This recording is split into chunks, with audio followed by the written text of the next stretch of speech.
You are listening to the ReRACEables Podcast.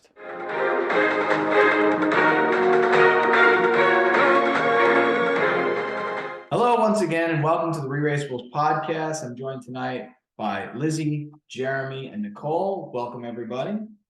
Hello. Thank you. Let's start here with Team Orange, Glenda and Lumumba, kind of on a joyride tonight, and we kind of knew from the beginning that they were going out.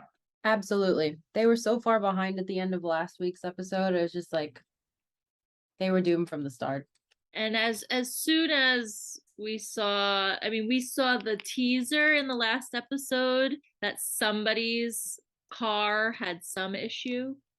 We didn't know at that point it was Glenda and Lumumba, but as soon as we saw it was their car, that was it. And it was early on in the episode that I turned to Tom and said, well, they're done. It's obvious that's it. They're done. And then the rest of the race for that leg, I felt like there was no urgency. And they even said, like, we just want to finish. And like, it just felt like they were doing it just to go through the motions of being able to say, we finished. But we knew they were going home. And we did, but did that affect anybody's viewing experience, knowing that? Does that affect this episode and us watching it in any way? Yeah. I thought it was still a good episode because I had already written them off as eliminated in a way. So in my head, they just weren't even a part of it, sort of. And I think that sounds bad. So it was a more exciting episode because there was such a close competition with all of the other teams. We just didn't get the reward of one of them being eliminated because we knew that Glenda and Lumumba were going to be. But I think that sets us up for a good future of the season, because now I feel like if it stays as competitive as it is, I feel like it'll be really fun to watch. I mean, it was just nice to see them enjoy the journey. Again, Nicole said it.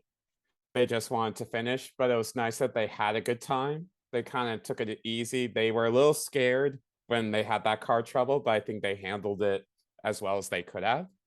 But especially during the medieval games, it was just nice to see them really enjoy it, have a good time, enjoy being in France. If I was in their shoes, that's what I would have hoped for. Yeah, for me, it was actually kind of nice, and I'm surprised at that now that I'm thinking about it. Because usually the anxiety and the anticipation is at the end of the episode of who's going to come in last, and the end is usually geared around that. But instead, like we said, it was more about who was going to finish first. And there was a lot of jumping into places that kind of came out of nowhere, and who was going to come in first and who was going to get there first. So I enjoyed that as well. Let's go back to the 9 o'clock hour. So the last, 3, 4, 5 weeks, whatever it is, the Love Boat, though exciting and new, was not quite as exciting as they had hoped, it seems. And how much do we like The Amazing Race being on at 9 o'clock versus 10 o'clock p.m. Eastern time? So much better. And that's also because, and it's not just because it means we get to record this podcast earlier. Yeah, we're working people here, folks. We're doing this for the people, but it's nice to have that extra hour right now to be doing it. It is. I also like the momentum of watching Survivor and then right into The Amazing Race. I don't know. I like that. I'm engaged. It's nice. Yeah, it's like they run the risk of losing those types of viewers like ourselves by throwing in that hour break. Now, I personally have enjoyed it because I'm able to finish up my Survivor blog in time and post it and get all that legwork that I'd like to get done before we go on and watch the Amazing Race episode. I'll be happy to do this now because, again, it saves a little bit of time and everybody's a little fresher, and I feel like the conversation will be a little bit better as a result. But yeah, it's better. Enough of the Love Boat. Enough. It was dead 30 years ago. It's still dead. It starts off with them leaving in the 4 different groups, and the major disadvantage being Glenda and Lumumba. They're 45 minutes behind the original group, and there's a big gap there, and they never recovered. We already covered that, but it seems like in this whole season, navigation has been paramount, right? the better you can navigate in a car, the better you are situated for doing well on this race.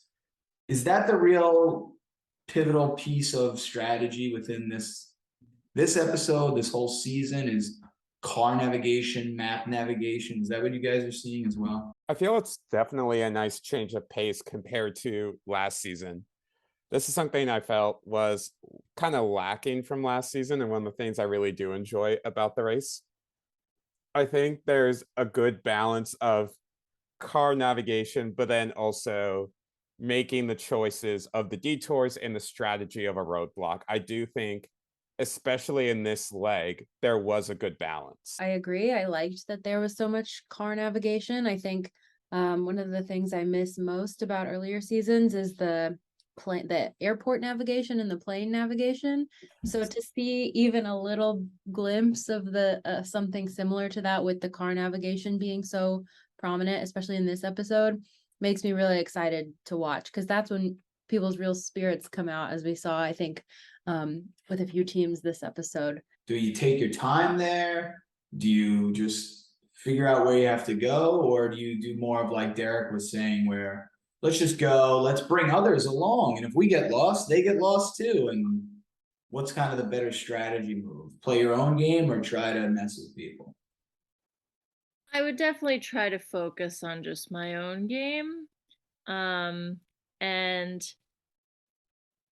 I forget her name. The couple that were butting heads and having trouble communicating. Aubrey and David. Aubrey. I felt bad for her because I feel like it is so hard to navigate while someone is speeding.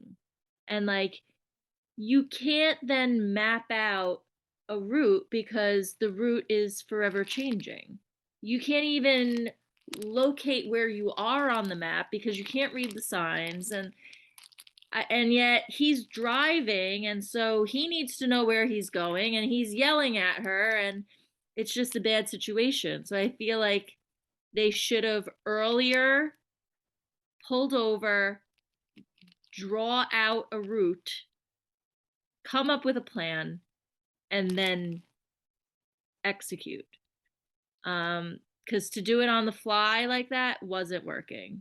Yeah, and especially I think it was Michael and Marcus at the end, they really touched on one mistake, especially in the season, can be so small, but yet so costly. And that mistake, it seems like, is going to be a navigation mistake and a did you map it out mistake. And if you didn't and you get lost or you make the wrong turn, that could be literally the difference between staying and going, because there aren't many other factors that are separating teams.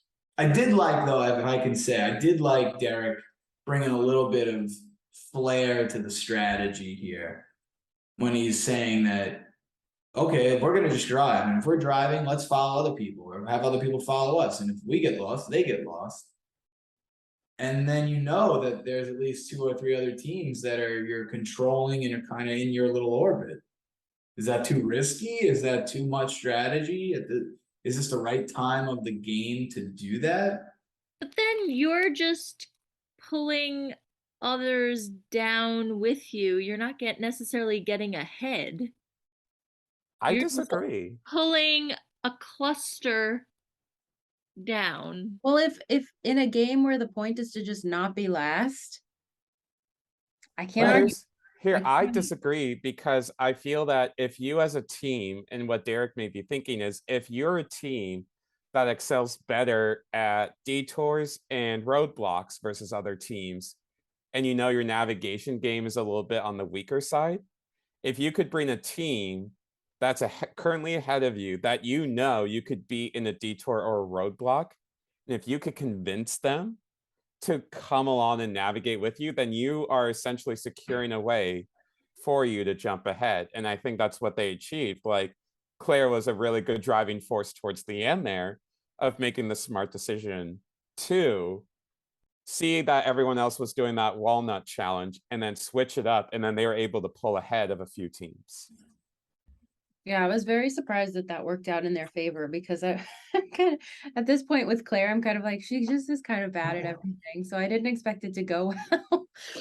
But they did a good job, so good for them. I think it was an example of them having the greater macro strategy kind of focus, in the sense that they were able to kind of step back and see, okay, walnut challenge at the detour here. It's going to take the same time for everybody, right? So we're not going to gain any advantage here.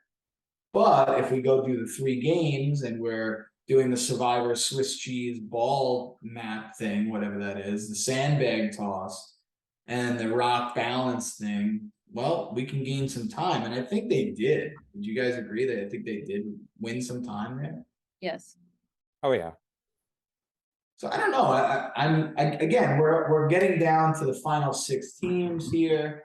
COVID could still come up again and knock it down even quicker. Hopefully not, knock wood. But I feel like these little details and little strategies are either going to be a big deal and separate people from being last, or maybe somebody's first in the end, or it might have no impact whatsoever and it won't matter. I hope it's the first. I hope it's that hopefully it matters and hopefully it makes a difference.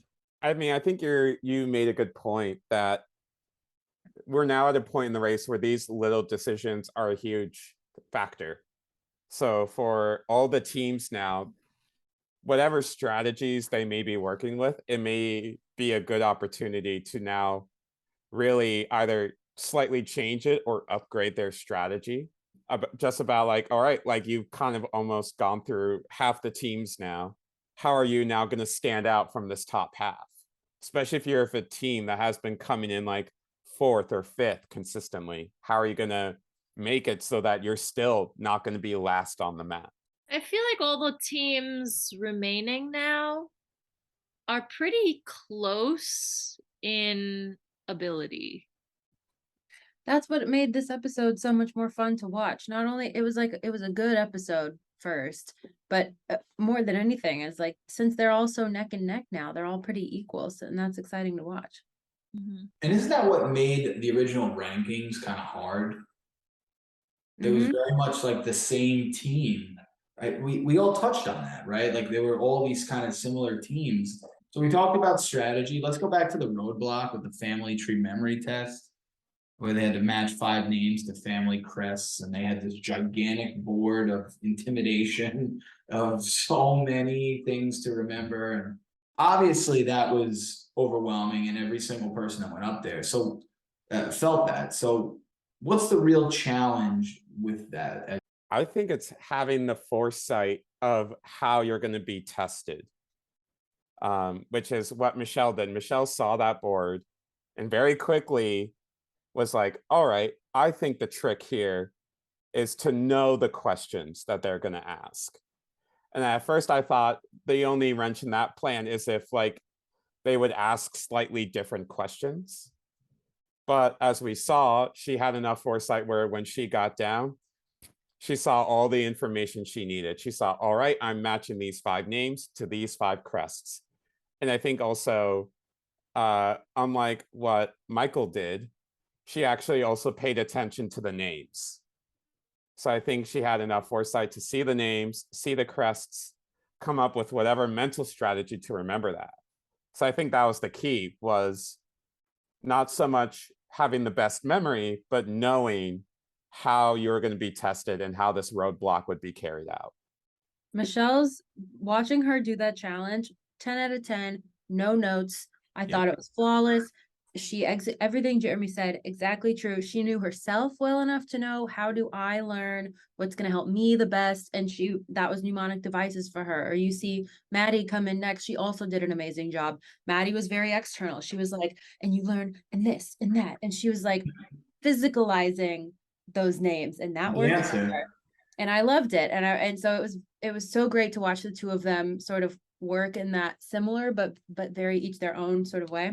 And I think other people kind of got there. It just, I don't know, but the two of them, they spent, I think, the most airtime on. So we really got to watch and appreciate how they did that. And they were great. It took them no time at all. I think the purpose of that initial tree was to serve as intimidation. And I'm just thinking now, like, imagine if Dom approached that tree, the breakdown that would happen. Right. It would have been a meltdown. She would have probably sat in front of it or like put her hands on it or like Felt the energy. Right. I don't know. It Um, would have been good to watch though. But I think like when you approach it realistically, the average human can only remember 7 plus or minus 2 items. Right. So the producers cannot expect you to remember all that information of 100 something crests and French names. It was a very good strategy what a lot of them did of, okay, seeing it, not harping on it, just going down, then seeing, all right, what are they asking of me? What do I need to know? Okay, let me go back.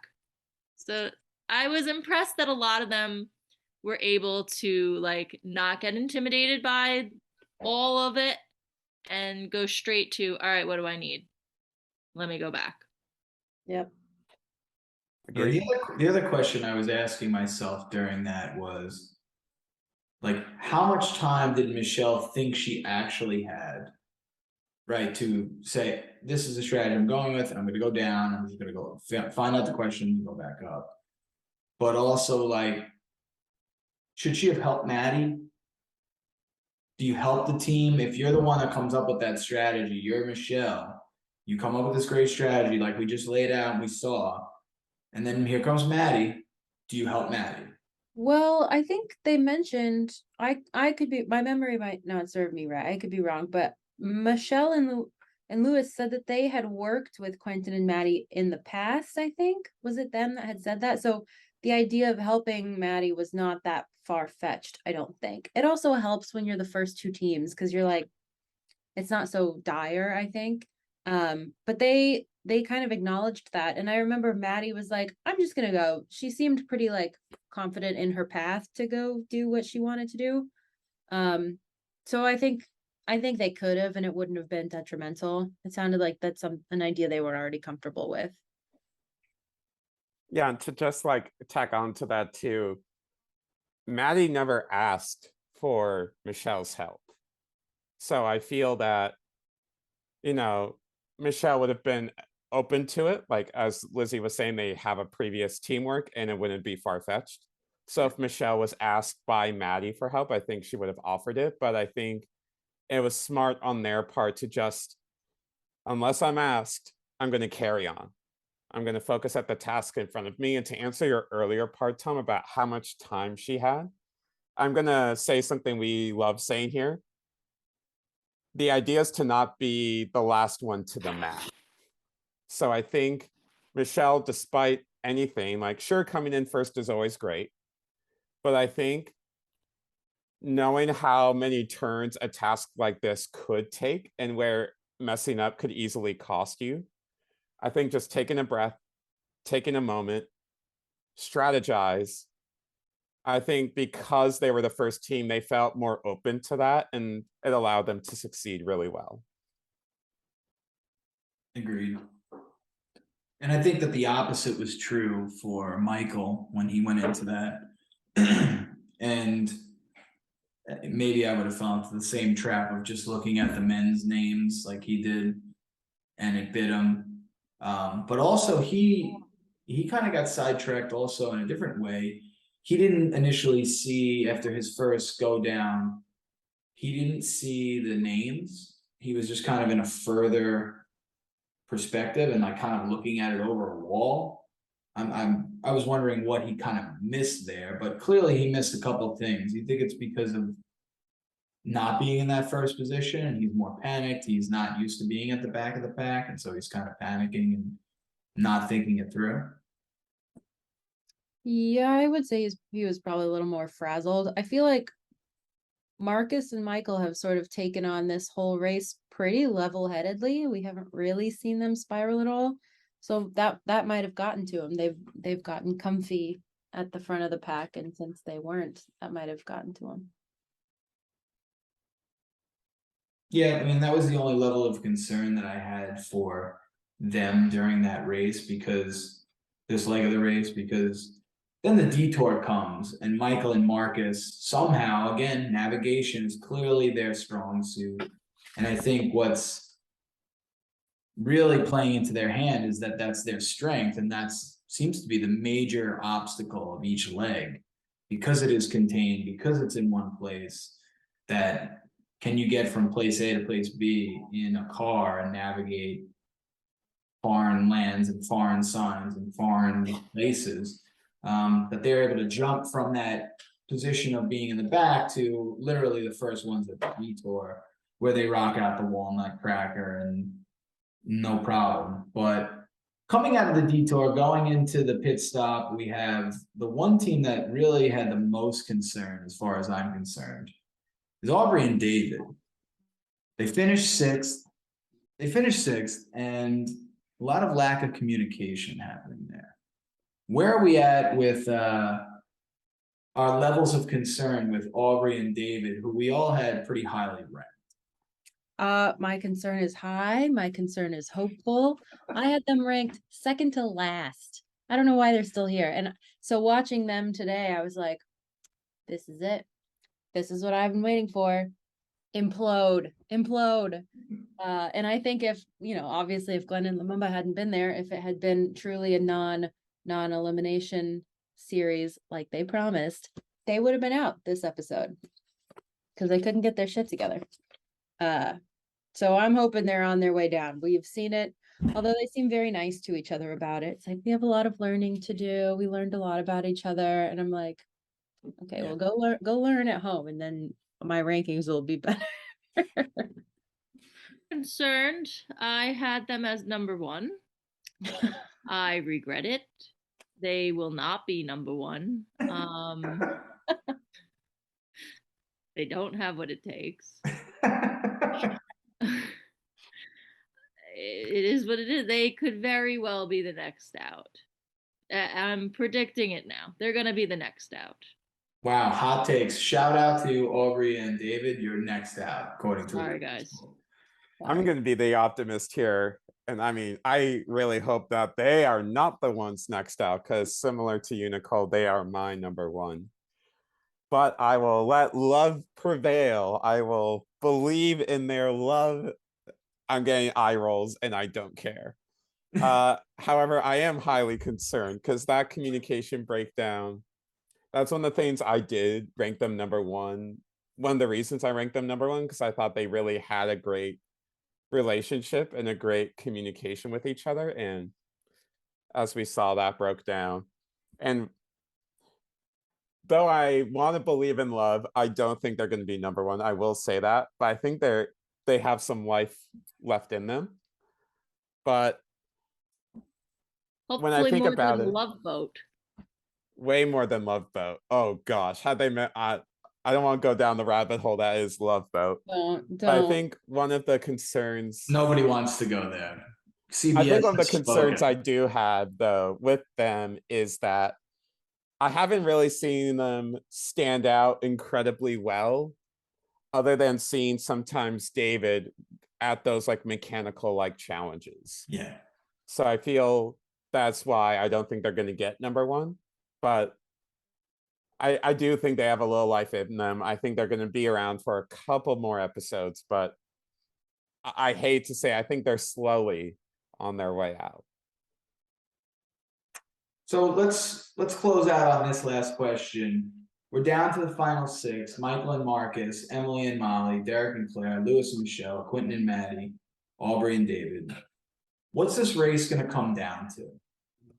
Is it communication? Is it relationship? Is it navigation? Is it strategy? What do you think? What are you predicting here? What's it going to come down to? I hinted at it earlier. I truly think at this point, strategy. Whatever teams can do to even pull ahead a little bit of another team, as well as knowing how their team is working in the race, like what has been working for them and what hasn't.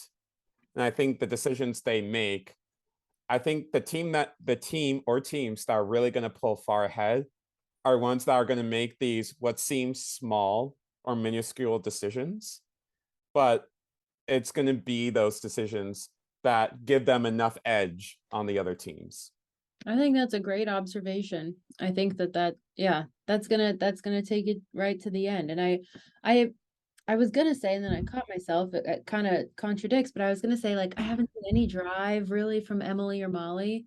Somehow they're still here. I thought that at the beginning of the season, and we've seen them do so good. They're just sailing on by. But, top 6 is kind of where those people who have been sailing get knocked out because of the people, like Jeremy said, the people that are really leaning into their strategy. So who knows? But that's kind of my guess.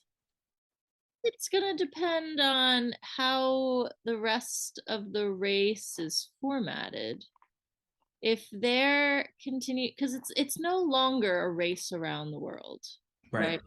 It's not a race within a radius in various locations. Mhm. And so within that radius, as long as they continue having them self-drive, as they refer to it as, then you need to be a good navigator. However, at any point at the next leg, they could say, okay, get a taxi to take you here. Well, then it's a different race in that case. And then you're relying maybe more so on strategy of, taking a local with you or taking, whatever it is. So it very much depends on the future of the legs and how that breakdown is. Yeah. I think there's truth in that, but I think we've seen evidence at this point that they're still wearing masks on every episode. When they're talking to anybody, they're wearing masks. Every leg is in one place. Everyone has the driving themselves. I think that's going to keep going and be consistent. And I think it honestly has kind of sifted out that Michael and Marcus are the best at that. They just are. And I don't think it's a coincidence that they've won the most first places at this point. And could they be tripped up by losing their keys and leaving them behind? Yes, but their navigation skills can kind of vault them back up to the front, especially when you're not losing that much time. So if I had to guess, I think it comes down to not even communication, or strategy so much, like we talked about earlier. I think it comes down to just that navigation piece from task to task and then getting yourself from A to B. That's what it's been so far, so I'm going to go with that as the strategy of what it's going to come down to. Marcus said he was he's an army tank commander. He said, I'm no stranger to a map. So if this is something he does every single day, it's like, that's it. We might have Marcus actually on the podcast next week. He reached out to us on our YouTube channel, which everybody here should go and like and subscribe there. Like and subscribe, like and subscribe, like and subscribe. Quick power rankings update before we say goodbye. Glenda and Lumumba go out. So Tom's in first place with a low score of 36, followed by Nicole, Jeremy, and Lizzie closely in fourth. At this point, it's anybody's game. Thank you to Lizzie, Jeremy, and Nicole for being here tonight. I appreciate you. We'll be back next week for the final 6 and this final push of the Amazing Race Season 34. We'll be covering it all right here on the ReRACEables Podcast.